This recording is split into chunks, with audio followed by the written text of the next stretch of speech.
سيدنا محمد وعلى آل سيدنا محمد كما صليت على إبراهيم وعلى آل إبراهيم في العالمين إنك حميد مجيد.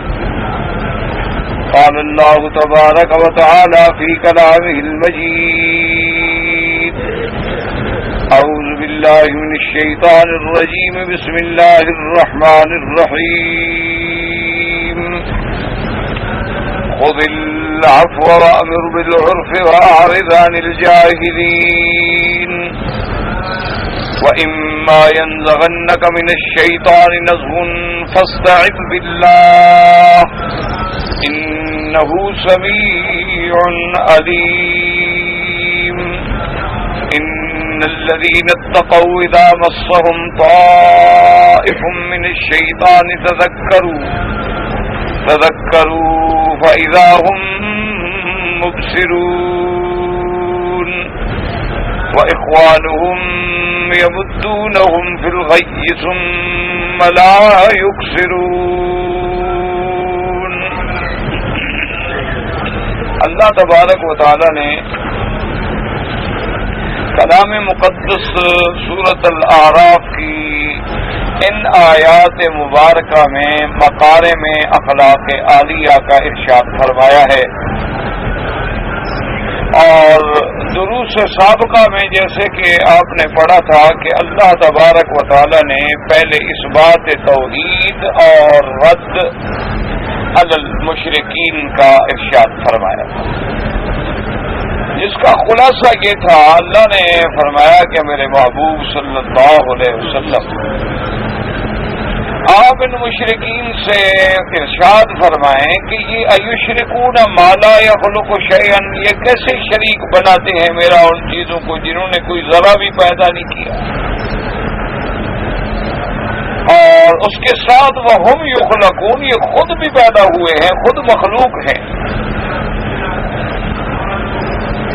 تو اس رد شرک کے دو وجوہ ہوئے. ایک تو یہ ہے کہ یہ کیسے اللہ کا شریک بناتے ہیں جو خالق ہے، اس کا شریک اس کو بنایا جائے جس نے ذرے کے برابر بھی کوئی چیز پیدا نہیں کی. اس خالق نے تو ساری کائنات بنائی. والذی خلق السماوات والارض وما بینہما فی ستۃ ایام ثم استوى على العرش. آسمان اور زمین اور سارے ملکوتات عالم علوی و سفلی کے پیدا کرنے والی وہ ذات ہے، اور تم ان کا شریک ان کو بناتی ہو جنہوں نے ذرے کے برابر بھی کوئی چیز پیدا نہیں کی.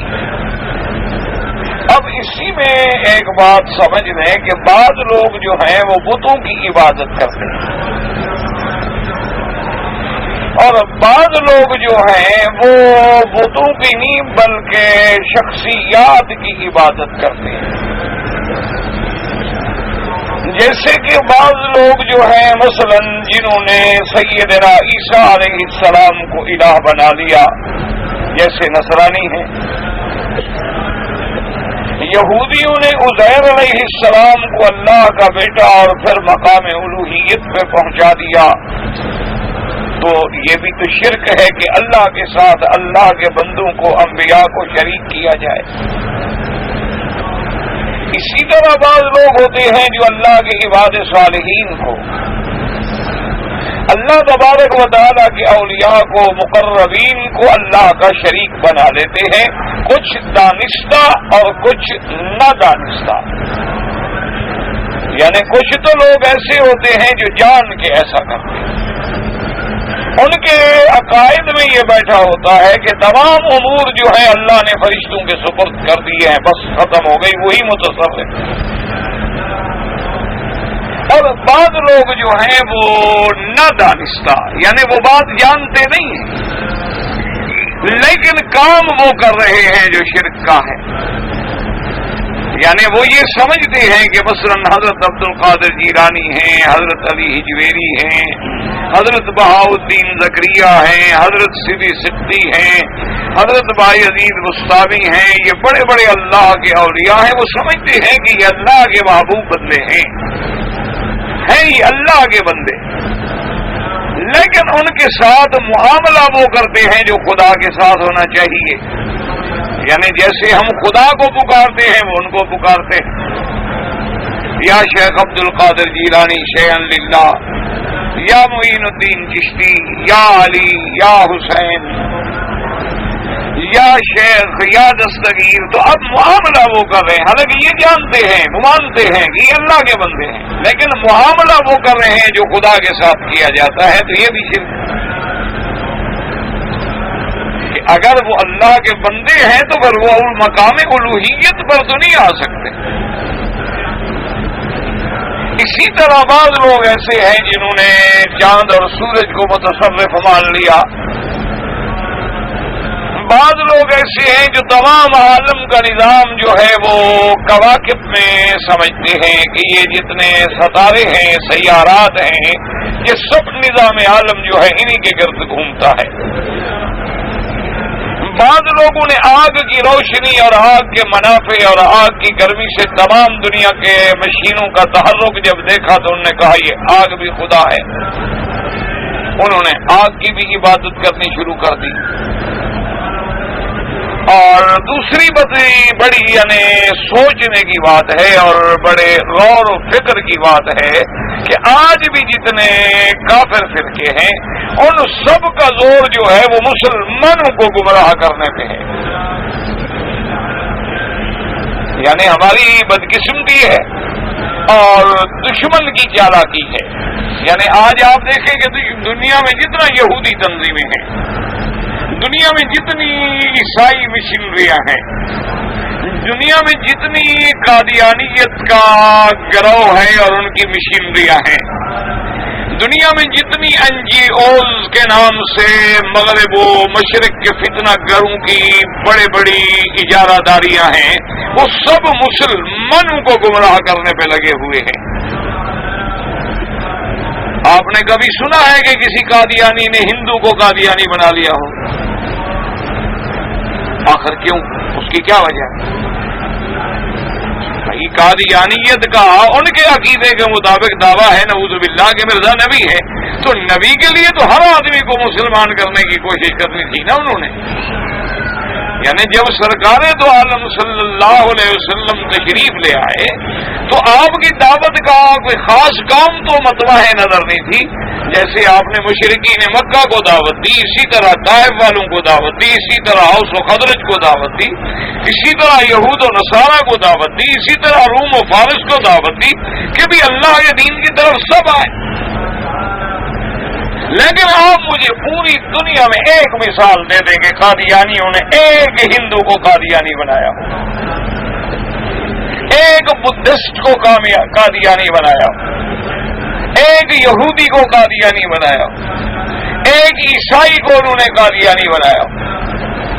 ان سب کا زور بھی مسلمانوں کو گمراہ کرنے پر ہے۔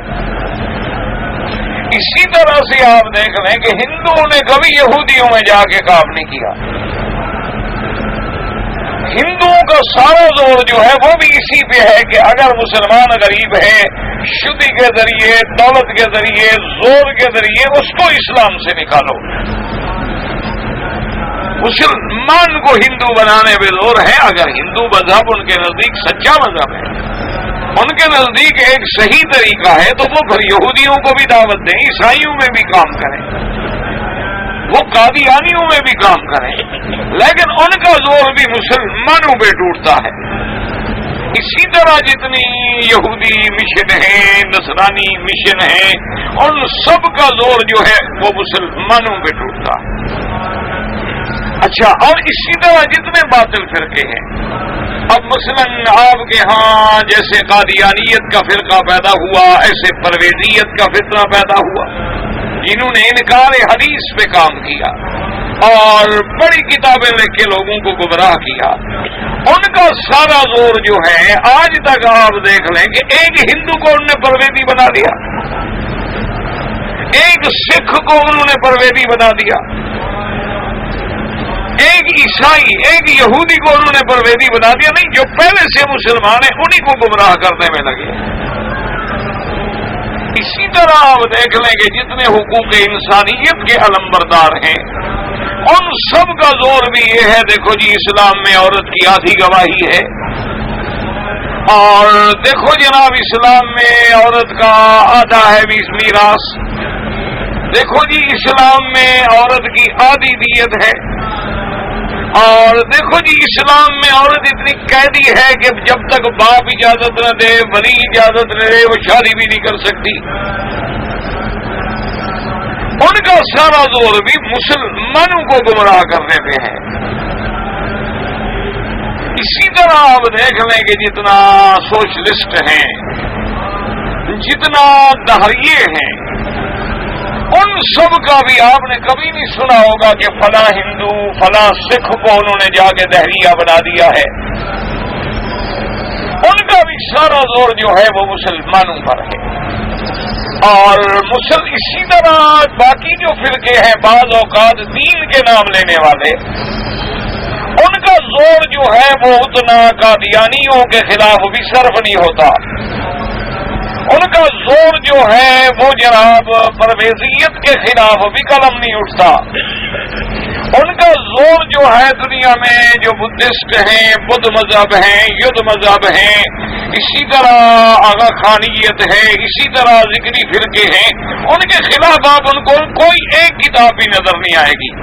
ان کا بھی زور لگتا ہے تو یا امام ابو حنیفہ کے خلاف لگتا ہے، یا امام شافعی کے خلاف لگتا ہے، یا امام احمد ابن حنبل اور امام مالک رحمہ اللہ کے خلاف لگتا ہے، ائمہ فقہا کے خلاف لگتا ہے۔ وجہ کیا ہے؟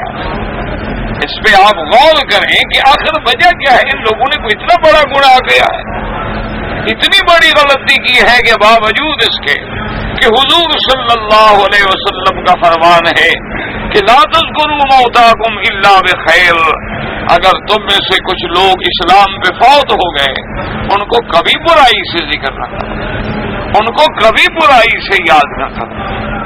اور اسی طرح دیکھو کہ جتنے باطل فرقے ہیں ان کا زور اگر ہے تو صحابہ کی دشمنی پہ، ورنہ آپ ٹھنڈے دل سے غور کریں کہ 1421 سال گزر گئے، سیدنا ابو بکر خلیفہ بنے، سیدنا عمر بنے، سیدنا عثمان بنے، سیدنا علی بنے، حسن و حسین بنے رضوان اللہ علیہم اجمعین۔ ان کا دور تھا، وہ دور خیر القرون تھا، وہ رحمتوں کا دور تھا، وہ خیر کا دور تھا، وہ گزر گیا۔ آج ہم جھگڑا کر کے کس سے خلافت چھینیں گے اور کس کو دے دیں گے؟ ایک ٹھنڈے دل سے غور کریں، اپنے فکر میں جانچیں، اس پہ توجہ کریں کہ بھی 1421 سال گزر گئے۔ ایک دور تھا اور جس کو حضور نے فرمایا کہ سب سے بہتر دور میرا ہے اور میرے صحابہ کا ہے، خیر القرون قرنی ثم الذین یلونہم ثم الذین یلونہم۔ اور اس کے بعد حضور نے فرمایا پھر تو فتن کا دور آ جائے گا، پھر تو فتن کے دروازے کھل جائیں گے۔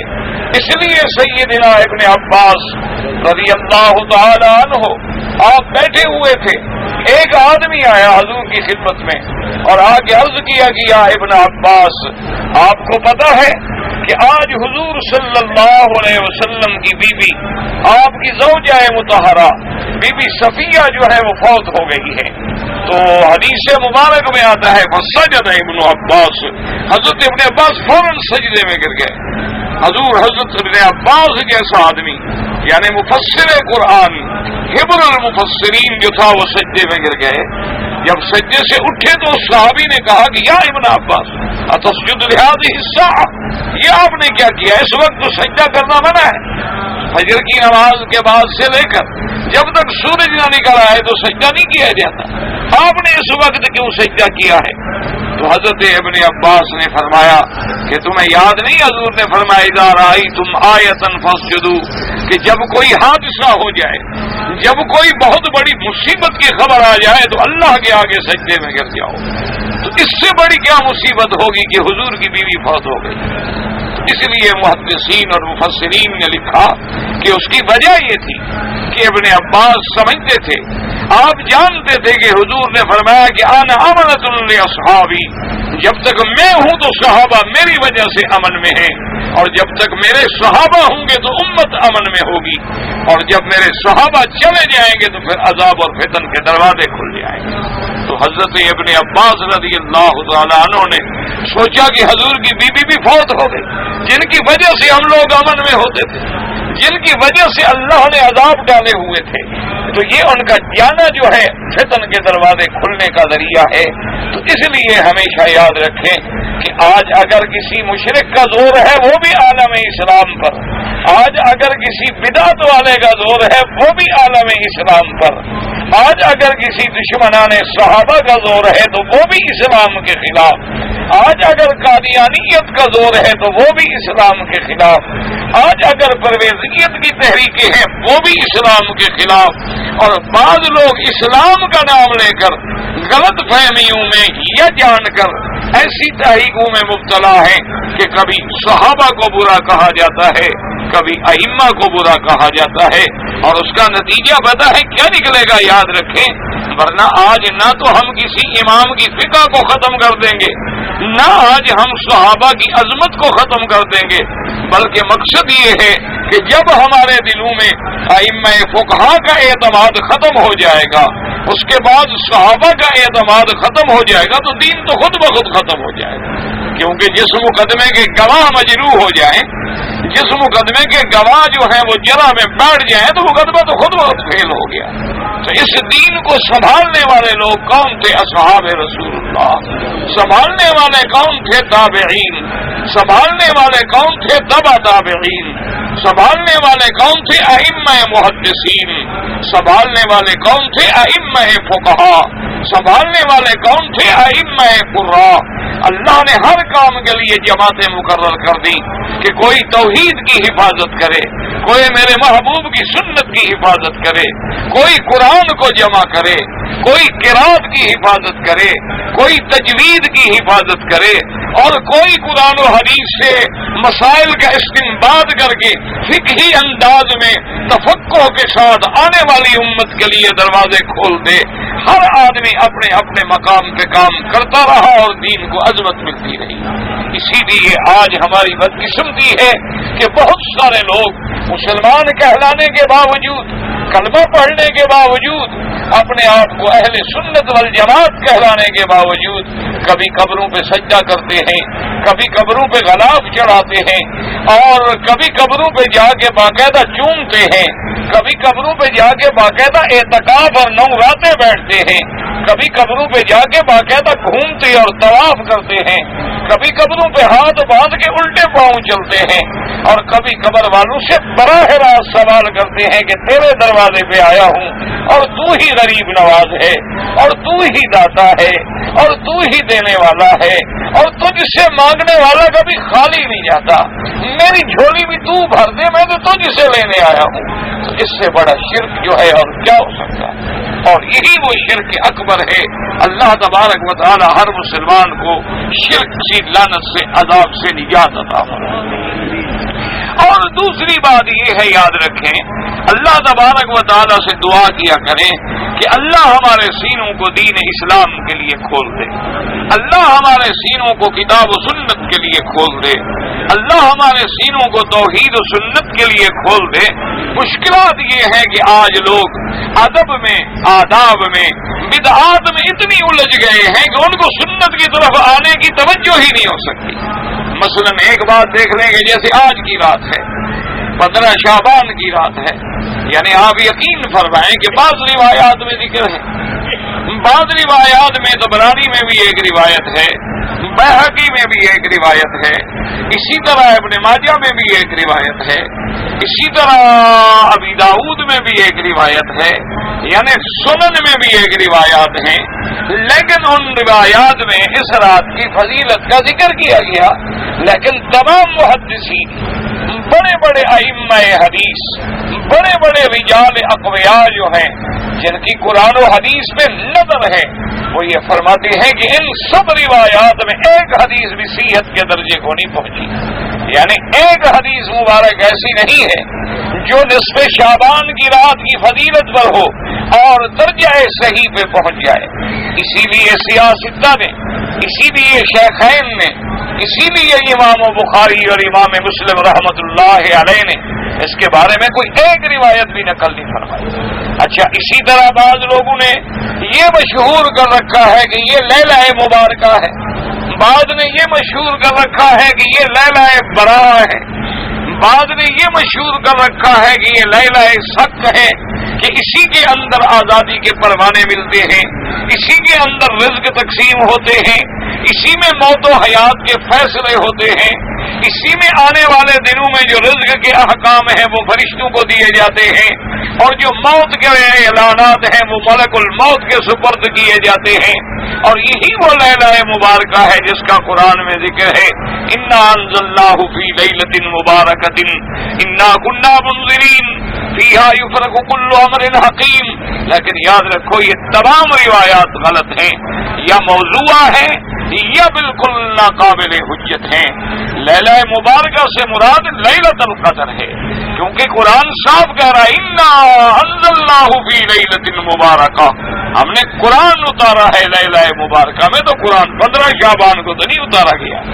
اس کی دوسری جگہ اللہ نے خود تفصیل بیان کر دی، انا انزلناہ فی لیلۃ القدر وما ادراک ما لیلۃ القدر، یہ قرآن اتارا ہے ہم نے لیلۃ القدر میں، اور لیلۃ القدر کب ہوگی؟ شہر رمضان الذی انزل فیہ القرآن، رمضان میں قرآن اتارا گیا، تو معلوم ہوا کہ لیلۃ القدر رمضان کے مہینے میں ہوگی، اور قرآن اتارنے والی بات بھی لیلۃ القدر کی ہے، اور لیلہ مبارکہ جو ہے وہ بھی لیلۃ القدر ہے، اور لیلہ براء جو ہے وہ بھی لیلۃ القدر ہے۔ لیکن لوگوں میں ایک بات ہے اور چل گئی ہے کہ آج کے دن اگر جناب آپ 100 رکعت پڑھیں گے تو یہ فائدہ ہوگا، اگر آج آپ جناب کھانا اور مٹھائیاں تقسیم کریں گے اور گھر میں اچھے کھانے پکائیں گے تو آپ کا رزق بڑھ جائے گا، اور اگر آپ نے اچھے کھانے نہ پکائے تو رزق کم ہو جائے گا۔ تو یہ سارا کیا ہے؟ بدعات ہے، اللہ کے دین کو چھوڑ کے طریقہ سنت سے ہٹنے والی بات ہے۔ ورنہ یاد رکھے شعبان کا تو پورا مہینہ حرمت والا مہینہ ہے، شعبان کا مہینہ تو وہ مہینہ ہے کہ میرے آقا سرکار دو عالم صلی اللہ علیہ وسلم نفلی روزے جو ہیں سب سے زیادہ شعبان میں رکھتے تھے، یعنی آپ گویا رمضان کا استقبال جو ہے شعبان سے شروع فرما دیتے تھے، یعنی جو ہی شعبان لگتا تھا، بلکہ بعض روایات میں ہے کہ جو ہی رجب شروع ہوتا تو اللہ کے نبی اور صحابہ ایک دوسرے کو دعائیں کرتے تھے کہ یا اللہ جیسے آپ نے ہمیں شعبان نصیب کیا ہے، اللہم بلغنا رمضان، ہمیں رمضان بھی نصیب فرما، ہمیں وہ رحمت والا مہینہ بھی نصیب فرما۔ اسی لیے بی بی عائشہ صدیقہ رضی اللہ تعالی عنہا فرماتی ہیں کہ ہمارے جو روزے ایام حیض کی وجہ سے رہ جاتے تھے اور ہم نے ان کی قضا رکھنی ہوتی تھی تو ہم احتیاط کرتے تھے کہ قضا نہیں رکھتے تھے الا شعبان میں، کیونکہ اللہ کے نبی ہیں، اللہ کے پیغمبر ہیں اور میرے شوہر ہیں، وہ اگر مجھے چاہیں جس وقت طلب فرمائے تو میں نفلی روزہ کیسے رکھوں، اس لیے ہم احتیاط سے روزہ نہیں رکھتے تھے۔ اسی لیے شریعت کا مسئلہ ہے کہ کوئی عورت اپنے خامند کی اجازت کے بغیر نفلی روزہ بھی نہ رکھے، کیونکہ اللہ تبارک و تعالیٰ نے اس کو اپنے خامند کو جہنم سے بچانے کا ذریعہ بنایا ہے۔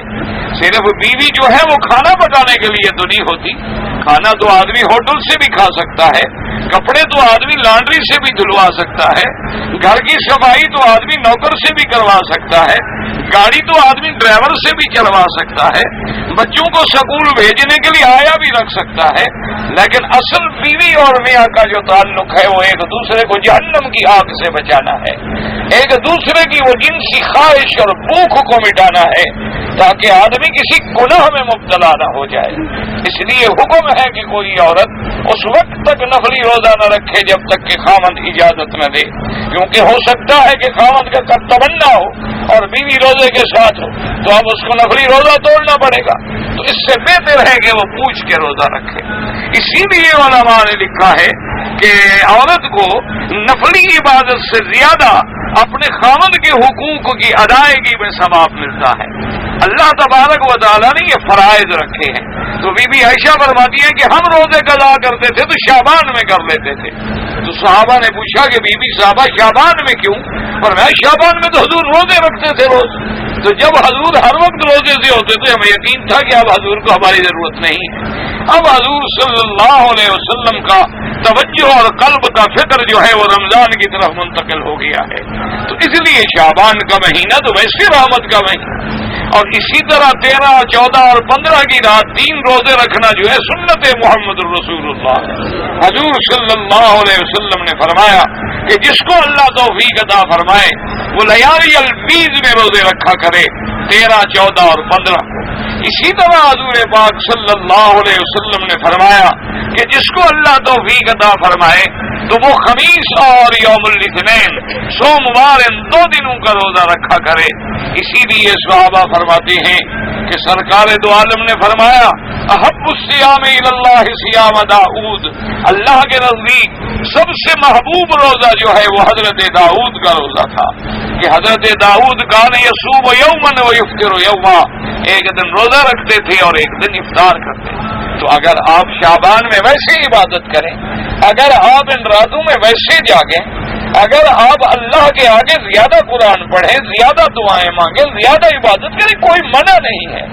لیکن بات کو سمجھیں کہ ایک رات جو قرآن و حدیث میں لیلۃ القدر ہے اس کو بلا وجہ 15 کی رات بنا کے اپنے عقیدوں کو کیوں خراب کریں، بلا وجہ روایات کو کیوں بدل ڈالیں کہ بھی لیلۃ مبارکۃ مراد لیلۃ القدر ہے نہ کہ نصف شعبان کی رات. اور اسی طرح ایک روایت نقل کی گئی ہے کہ حضور صلی اللہ علیہ وسلم بی بی عائشہ صدیقہ فرماتی ہیں کہ حضور پاک کو میں نے اپنے بستر پہ نہ پایا، اور اس کے بعد میں نے جب دیکھا، جب حضور تشریف لائے تو فرمایا عائشہ تمہیں پتہ ہے کہ آج رات میں نے اللہ سے دعا مانگی ہے اور اللہ تبارک و تعالی نے بنو کلاب کی جتنی بکریاں ہیں اس ریوڑ کے بالوں کے برابر میری امت کو معاف کر دیا ہے. تو بعض روایات میں یہ آیا ہے کہ وہ رات 15 شعبان کی تھی، حالانکہ یہ ضعیف روایت ہے. صحیح روایت میں 15 شعبان کی رات کا ذکر نہیں ہے، بلکہ اس واقعے کا ذکر موجود ہے کہ بی بی عائشہ فرماتی ہے کہ فقدت جسد رسول اللہ صلی اللہ علیہ وسلم، میں نے جب نیند کی حالت میں میری ذرا نیند بیدار ہوئی تو دیکھا کہ حضور میرے بستر پہ موجود نہیں ہیں. تو بی بی فرماتی ہے میرے دل میں ایک حسد جاگا کہ شاید حضور مجھے چھوڑ کے کسی اور بی بی کے گھر میں تشریف لے گئے. تو اس غیرت نے مجھے سونے نہ دیا، تو میں نے اٹھ کے دیکھا کہ دیکھو تو صحیح حضور کہاں تشریف لے گئے. اس دور میں کچی زمینیں تھی، کچے راستے تھے، کوئی سنگ مرمر تو نہیں لگے ہوئے تھے میرے آقا کے گھر میں. تو فرماتی ہے کہ میں نے حضور کے نقش قدم کو دیکھا اور آپ کے پاؤں کے نشان پہ چلتے ہوئے چل پڑی کہ دیکھو حضور کس کے گھر میں گئے. فرماتی ہے کہ جب میں آئی تو حضور جنت البقیع کے دروازے پہ کھڑے دعائیں مانگ رہے. تو میں بھی دور چھپ کے کھڑی ہو گئی کہ میں بھی حضور کی دعا میں شریک ہو جاؤں کہ یہ وقت کب ملے گا کہ مانگنے والا محمد مصطفیٰ ہو اور آمین کہنے والی صدیقہ ہو رضی اللہ تعالی عنہا. تو فرماتی ہے میں بھی دعا میں شریک ہو گئی. اب کافی لمبی حضور دعا فرماتے رہے، اور جب مجھے اندازہ ہوا حضور کے الفاظ مبارک سے کہ اب دعا ختم ہونے والی ہے تو میں دوڑ کے جلدی سے گھر آ گئی تاکہ حضور کو شبہ نہ ہو جائے کہ میرا پیچھا کر رہی ہے. یہ عجیب بیوی ہے کہ میرے نقش قدم پہ چل کے مجھے ڈھونڈ رہی ہے. وجہ کیا ہے؟ اسے مجھ پر اعتماد نہیں ہے، اور اعتماد کے بغیر تو گھر کا سکون قائم نہیں رہ سکتا. تو بی بی صاحبہ فرماتی ہے کہ میں جوان تھی اور میں دوڑ کے آئی اور جلدی سے کپڑا لیٹ کے بہانہ کر کے سو گئی.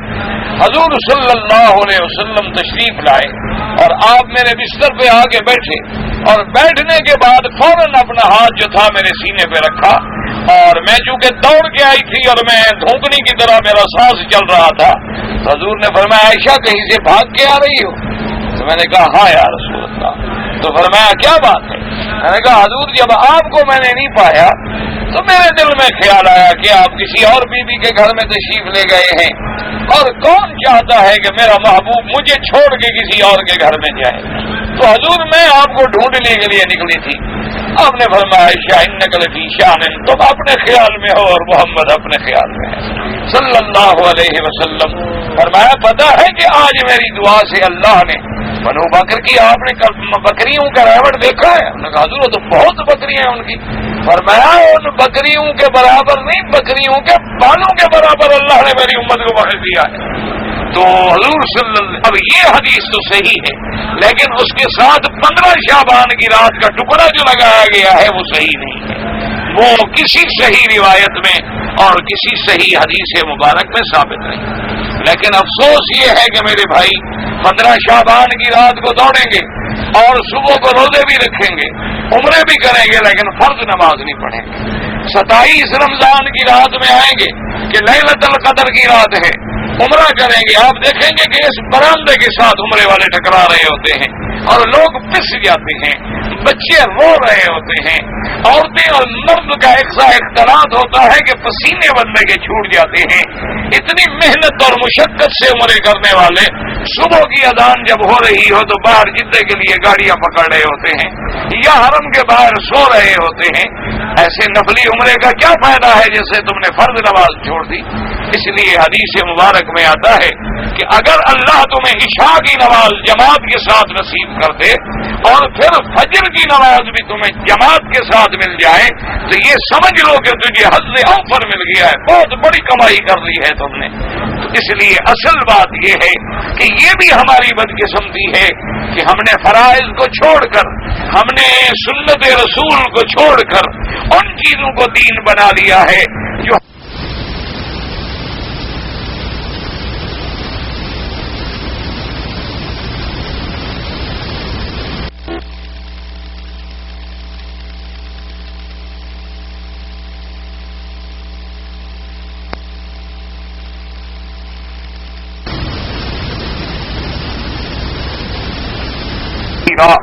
اس لیے ہمیشہ یاد رکھے کہ یہ جو ہم دین بنا لیتے ہیں، اب دیکھو جیسے خیرات کرنا تو کوئی منع نہیں ہے، خیرات کا بہت بڑا اجر ہے۔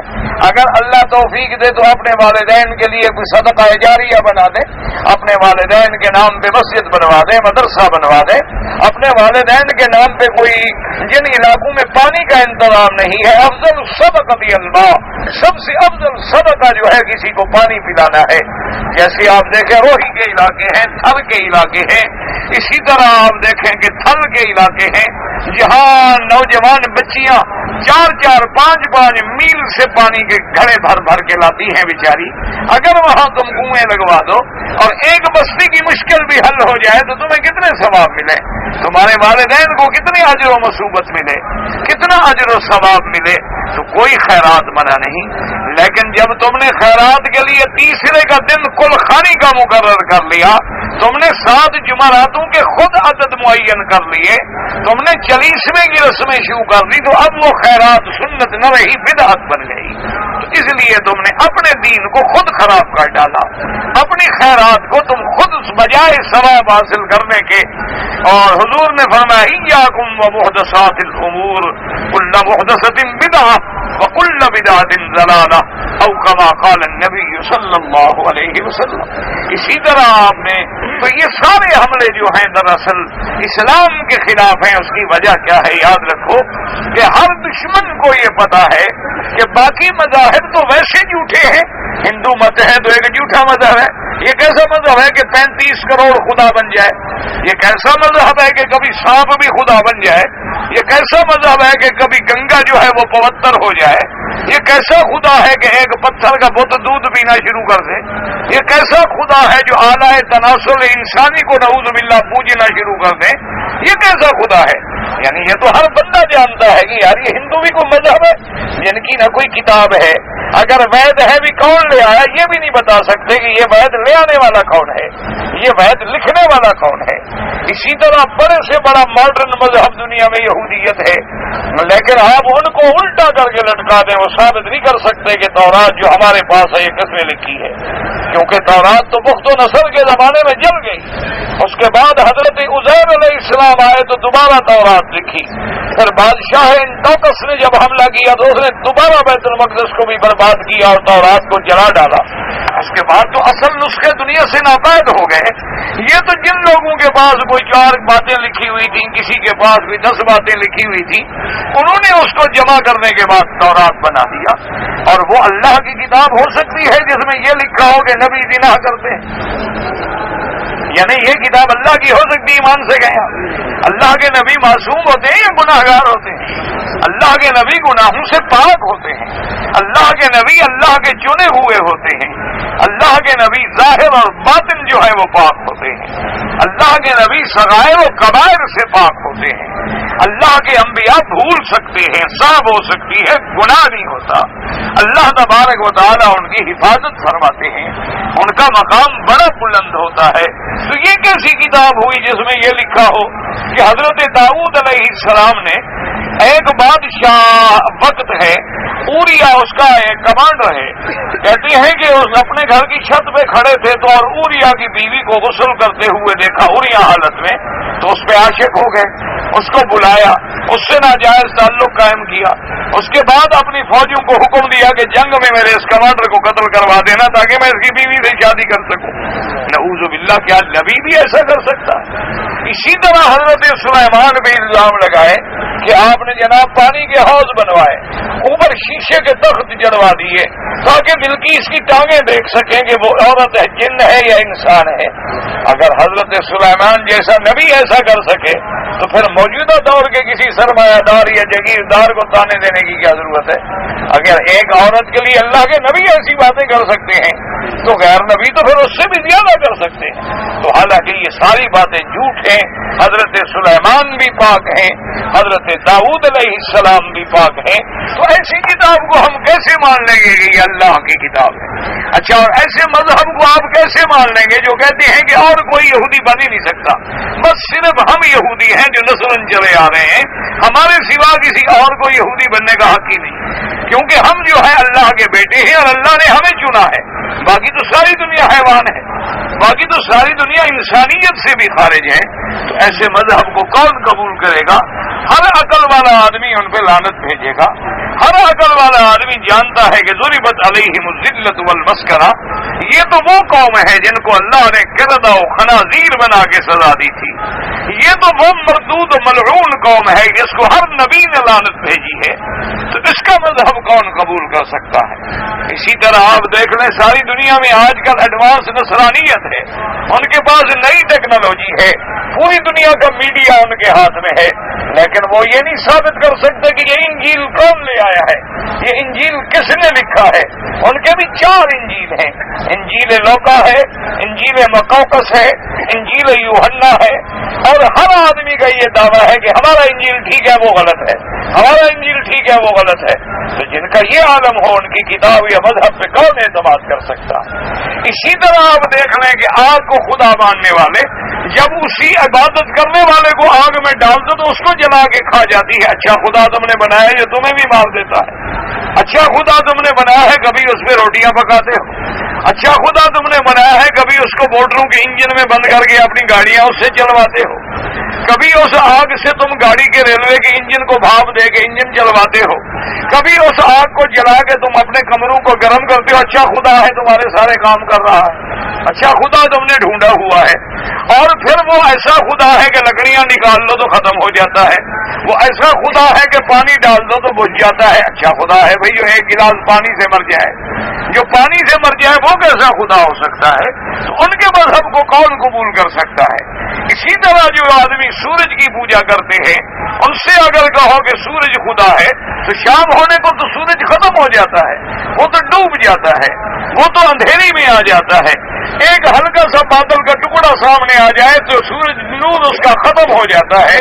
تو یہ اچھا خدا ہے جو بادل کو بھی نہیں روک سکتا، یہ اچھا خدا ہے جو بادلوں کے آگے چھپ جاتا ہے، یہ اچھا خدا ہے جو رات کو ڈوب جاتا ہے اور دن کو نکل آتا ہے، یہ اچھا خدا ہے کبھی دن لمبا ہو جاتا ہے کبھی چھوٹا ہو جاتا ہے، یہ اچھی خدائی ہی اس کی، اس کو کون خدا مان سکتا ہے؟ اسی طرح یاد رکھیں کہ دنیا میں جتنے مذاہب ہیں ایک تو وہ جھوٹے ہیں، اور دنیا میں جتنی مذاہب ہیں وہ بغیر دلیل کے ہیں، دنیا میں جتنی مذاہب ہیں ان کا کوئی بنیاد نہیں ہے، ان کو کون مانے؟ اس لیے دشمنوں کو پتا ہے کہ اگر غالب آنے والا دین ہے تو دین اسلام ہے، اگر پوری دنیا پہ چھا جانے والا دین ہے تو دین اسلام ہے، اگر پورے عالم پہ رحمت پھیلانے والا والا دین ہے تو دین محمد مصطفیٰ ہے. اگر پورے عالم پہ ایک دن غالب آنے والا دین ہے تو وہ دین محمد مصطفیٰ ہے. اس لیے اپنے بھی اسی کو لگے ہوئے ہیں اور دشمن بھی اسی کو لگے ہوئے ہیں, اور اپنے جو ہے وہ دشمنی کی چالوں کا شکار ہو رہے ہیں اور اصل حقیقت کو بیچارے سمجھ نہیں رہے ہیں. اس کی وجہ یہ ہے کہ جیسے آپ دیکھیں کہ بعض کافر تنظیمیں جو ہیں وہ ہم مولویوں کو پتہ ہے کیسے گمراہ کرتی ہیں. بڑے عجیب انداز میں وہ 2-4 مسلمان آدمیوں کو خرید کے ان کو ہمارا خود بخود مرید بناتی ہیں, کسی کو ہمارا شاگرد بناتے ہیں, کسی کو ہمارا تلمیذ بناتے ہیں, اور وہ آگے کہتا ہے کہ جناب آپ نے جو کتاب لکھی ہے نا دروس-e-حرم, اس کا بڑا دنیا کو فائدہ پہنچ رہا ہے, مہربانی کریں ہمیں اس کا 2 لاکھ نسخہ چاہیے. اب میں تو کہوں گا بھائی میں 2 لاکھ نسخہ کہاں سے لے آؤں, میں تو سفید پوش آدمی ہوں, میں تو 2000 نسخہ بھی نہیں چھپوا سکتا. وہ کہیں گے حضرت ہم یہ تو نہیں کہہ رہے, ہم آپ سے خرید لیتے ہیں نا, آپ کتنے کی کتاب بیچتے ہیں؟ میں نے کہا کتاب تو میں نے کبھی بیچی نہیں, لیکن 50 ریال تو کم سے کم لگے گا. ٹھیک ہے جی 2 لاکھ کتاب کے 50 ریال کے حساب سے آپ پیسے لیں اور آپ کتابیں چھپوا کے ہمیں دیں گے. تو کتاب چھپوانے کے بعد جب میرے گھر میں 50 لاکھ ریال آ جائے اور کتاب پہ میرا خرچ ہے 5 لاکھ ریال اور 45 لاکھ ریال میرے پاس بچ جائے, اور خرچ کرنے والا مجھے یہ بھی کہے کہ حضرت میرا نام بھی کسی کو نہیں بتانا, یہ سب اللہ کو رضا کرنے کے لیے کیا ہے, کسی کو حضرت کہنے کی بھی ضرورت نہیں ہے, میرا نام بھی حضرت کبھی باہر نہ آئے. اگر کتاب میں بھی لکھنا چاہتے ہیں تو آپ ایک اہل خیر کے نام سے لکھ دیں, لیکن میرا نام نہ لیں, میں ریا کرنا نہیں چاہتا, میں تو اللہ کے لیے سب کچھ کر رہا ہوں. تو اب مولوی صاحب تو بچ گئے کہ ایسا پکا مرید تو پتہ نہیں دنیا میں کبھی ملے گا کہ نہیں ملے گا. پھر وہ انہی مریدوں کے ذریعے ہمارے سودے کرتے ہیں, انہی مریدوں کے ذریعے ہم سے غلط باتیں کرواتے ہیں, انہی مریدوں سے ذریعے. اسی لیے جب ان سے کہا جاتا ہے کہ تمہیں فلاں کافر ملک سے امداد, وہ کہتے ہیں نہیں میں قرآن اٹھاتا ہوں, مجھے تو کوئی امداد. کیوں, وہ تو سچا ہے, اس نے تو کتاب بیچی ہے, اس کو امداد تو نہیں ملی, اس نے کوئی براہ راست تو سودا نہیں کیا اسلام بیچنے کا, لیکن در پردہ وہ دشمن کا شکار ہو جاتا ہے. اسی لیے ہمارا ایک ذہن بنایا جاتا ہے کہ دیکھو جی اگر ہم نے صحابہ کو بھی مان لیا اور صحابہ کو بھی معیار حق تسلیم کر لیا اور صحابہ کو بھی دین میں حجت ہم نے مان لیا, تو پھر ایک نبی کا دین تو نہ رہا, پھر تو لاکھوں دین بن گئے. توبہ توبہ توبہ توبہ. ہم تو اللہ نے ہمیں تو جناب قرآن اور نبی کا پابند کیا تھا, ہمیں کو ابو بکر عمر عثمان علی کا پابند تو نہیں کیا. اللہ تبارک و تعالیٰ نے ہمیں حکم دیا تھا کہ میں نے قرآن بھیجا ہے, میں نے نبی بھیجا ہے, تو ہماری ذمہ داری یہ ہے کہ بس اللہ کی بات مانے اور اللہ کے نبی کی بات مانے. اور اگر ہم نے صحابہ کو بھی حجت مان لیا, اگر صحابہ کے قول کو بھی ہم نے دلیل مان لیا, ہم تو جناب پھر لاکھوں میں تقسیم ہو گیا, دین تو ٹکڑے ٹکڑے ہو گیا جناب, کیونکہ ایک صحابی تو کوئی بات فرمائیں گے اور دوسرا صحابی کوئی بات فرمائیں گے, تو یہ تو جناب دین کے خلاف. اب عام آدمی فوراً چکر میں آ جاتا ہے, وہ کہتا ہے بھی بات تو ٹھیک ہے بھائی, آخر اللہ نے ہمارے پاس تو رسول پاک کو بھیجا ہے نا, حضرت ابو بکر عمر عثمان علی کو تو نہیں بھیجا. ہم نے کلمہ پڑھا ہے تو لا الہ الا اللہ محمد الرسول اللہ, ہم نے صحابہ کا تو کلمہ نہیں پڑھا.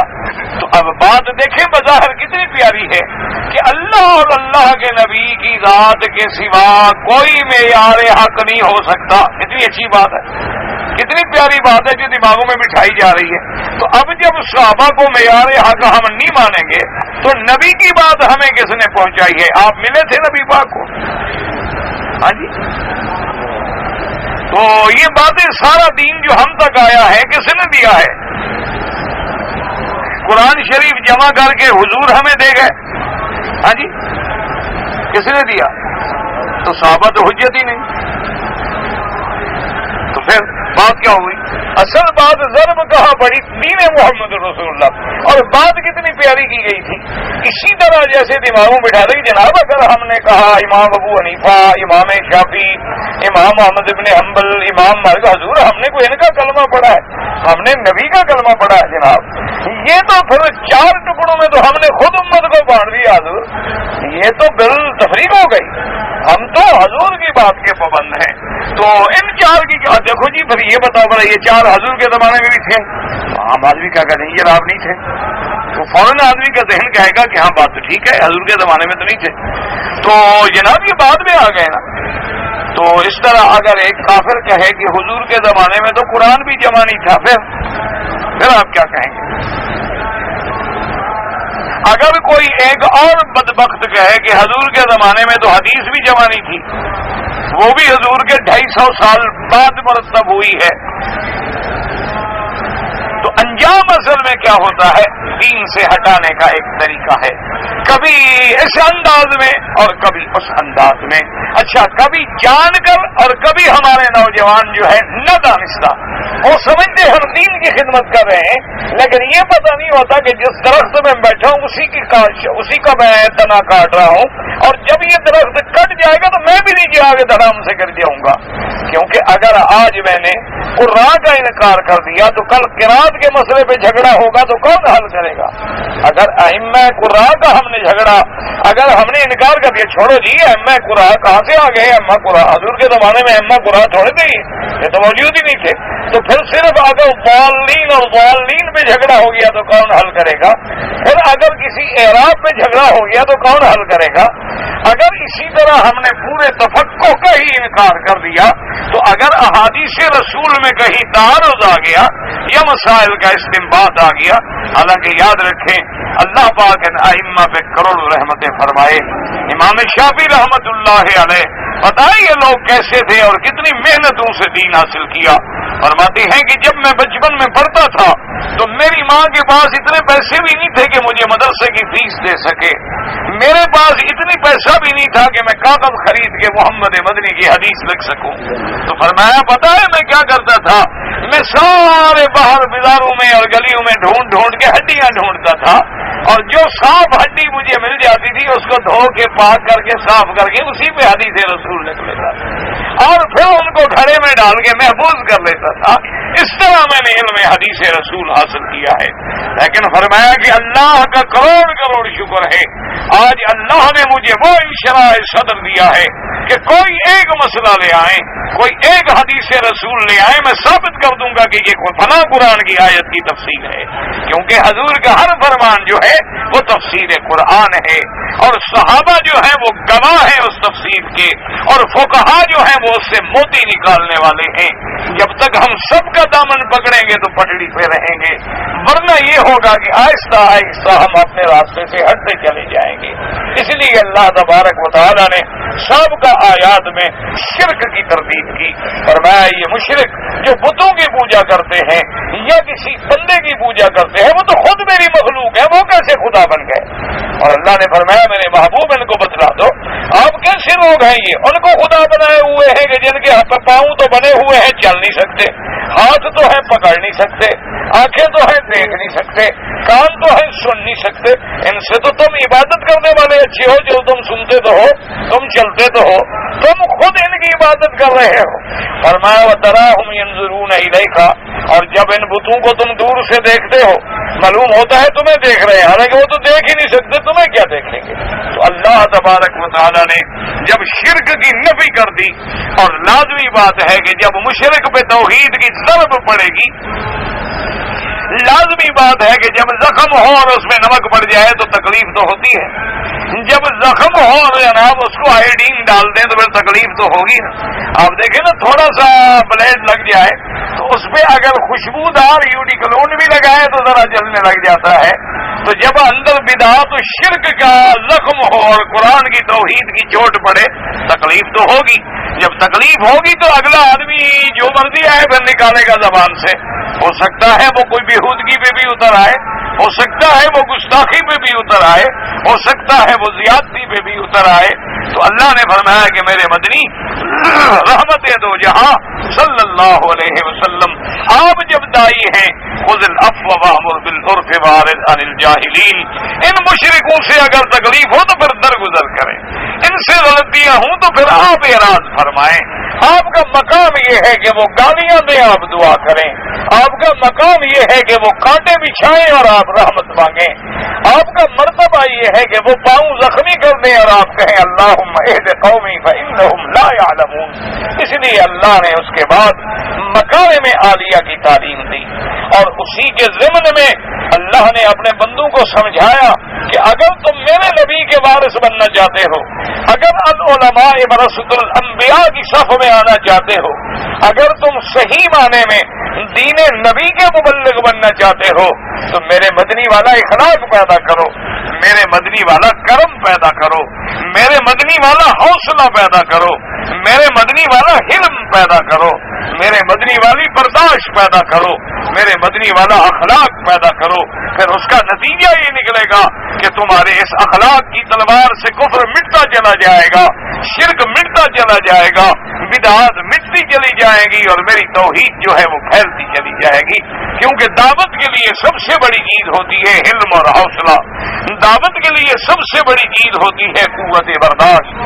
جیسے کہ ایک آدمی لکھا ہے، تاریخ میں ایک واقعہ لکھا ہے کہ حضرت مدنی رحمت اللہ علیہ ایک ٹرین میں سفر کر رہے تھے، اتفاق سے آپ جس ڈبے میں بیٹھے ہوئے تھے تو اس ڈبے میں کچھ آدمی پہلے بیٹھے تھے اور وہ حضرت مدنی کی برائیاں کر رہے تھے کہ جی بہرحال عالم تو ہیں، حدیث بھی پڑھاتے ہیں اور کافی عرصہ مدینہ شریف میں بھی گزارا ہے، لیکن یہ دیوبندی ہیں تو وہابی نہ، یہ ہیں تو اندر سے جناب ہمارے پیروں کے مخالف ہیں، اور یہ اصل خطرناک یہی لوگ ہیں، اس لیے کہ یہ بڑا فکری کام کرتے ہیں اور علمی طریقے سے ہمارا رد کرتے ہیں، تو وہ بڑی برائیاں کر رہے تھے۔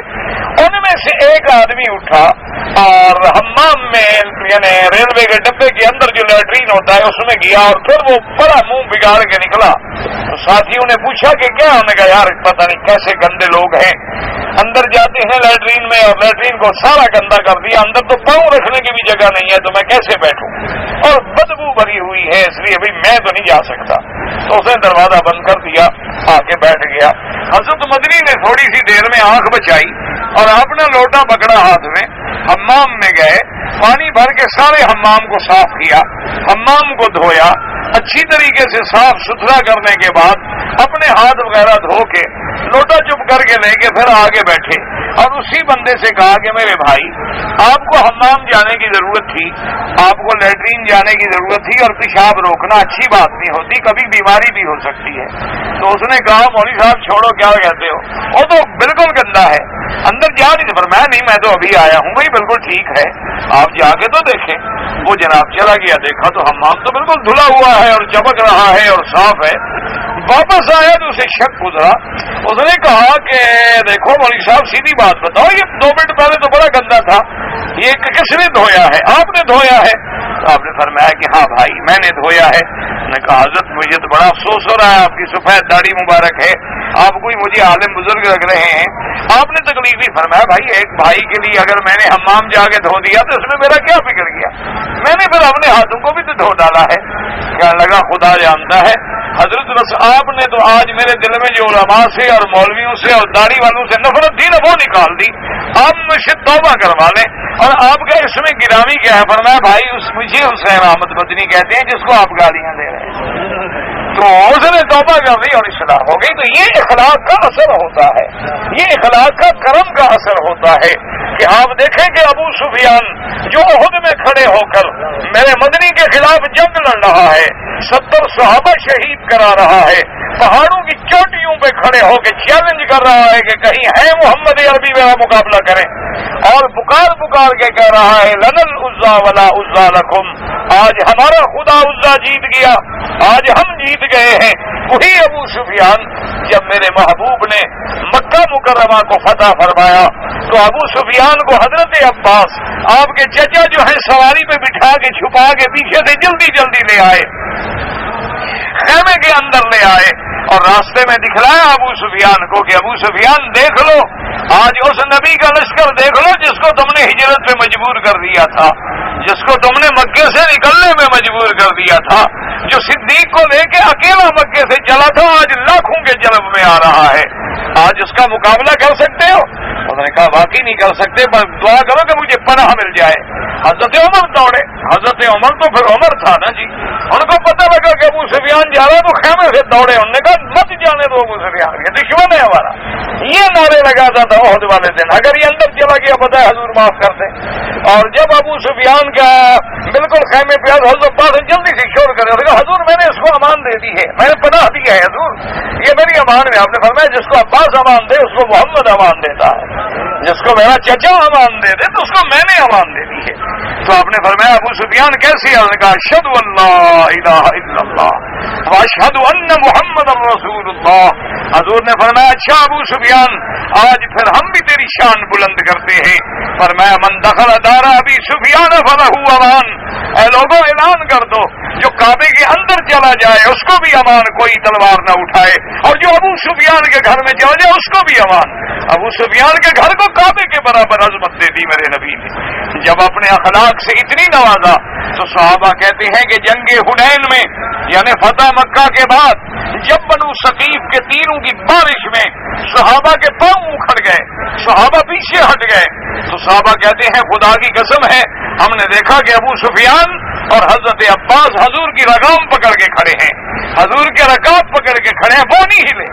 یعنی بڑے بڑے صحابہ کے پاؤں اکھڑ گئے، لیکن ابو سفیان اخلاق کی تلوار میں ایسا فتح ہو چکا تھا کہ تیروں کی بارش میں بھی محمد مدنی کے سواری کے رکاب پکڑ کے کھڑا ہے. اور حضور کی جرت کا یہ عالم تھا، بہادری کا یہ عالم تھا، عظمت کا یہ عالم تھا کہ اس وقت بھی فرما رہے ہیں انا النبی لا کذب انا ابن عبد المطلب. اے کافروں میں اللہ کا سچا نبی ہوں، میں پیچھے ہٹنے والا نہیں ہوں. یہ جنگ ہے، کبھی آدمی کے پاؤں اکھڑ جاتے ہیں لیکن میں کبھی نہیں ہٹوں گا اپنے میدان سے. تو یہ چیز جو ہے اس لیے اللہ نے حضور کو یہ سبق دیا خذ العفو وامر بالعرف.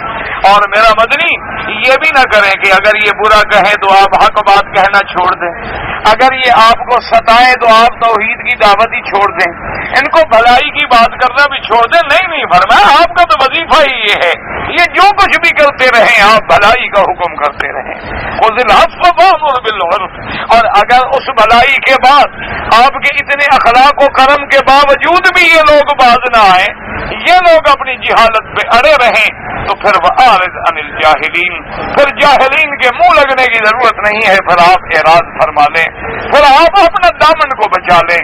اذا خاطبهم الجاهلون قالوا سلاما.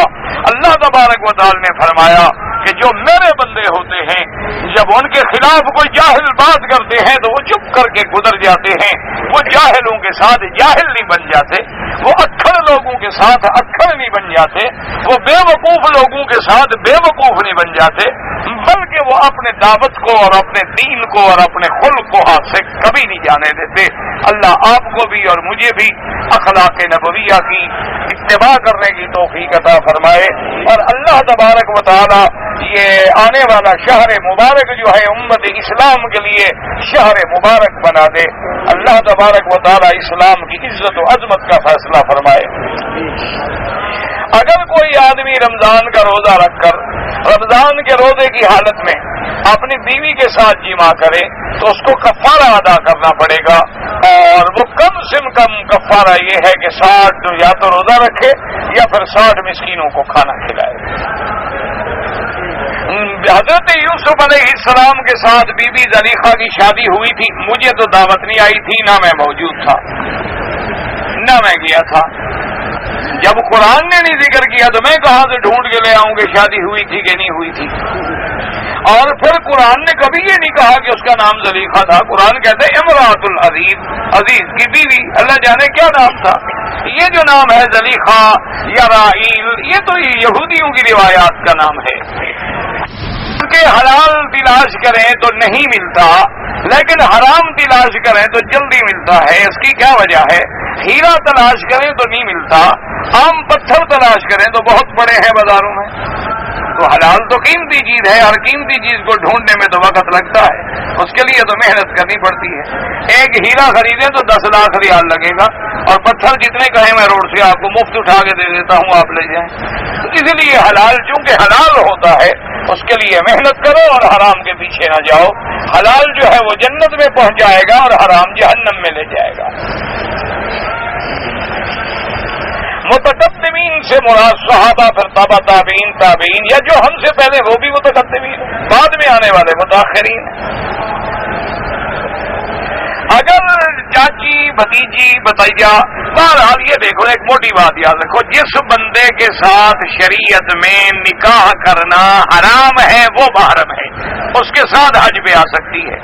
مثلا بیٹا ہے، بھائی ہے، باپ ہے، نکاح جن سے حرام، جس سے نکاح کرنا جائز ہے وہ محرم نہیں، اس کے ساتھ عورت حج پہ نہیں آ سکتی۔ اگر عمرہ آدمی احرام باندھ کے آ جائے اور عورت کو حیض آ جائے، وہ اپنے مکان پہ رہے، وہ کعبے کے اندر نہیں آ سکتی، نہ عمرہ کر سکتی ہے نہ طواف کر سکتی ہے، اسی طرح گھر میں بیٹھی رہے، جب پاک ہو جائے غسل کر کے اپنا عمرہ مکمل کر لے، کوئی بات نہیں، کوئی جرمانہ نہیں، کوئی گناہ نہیں۔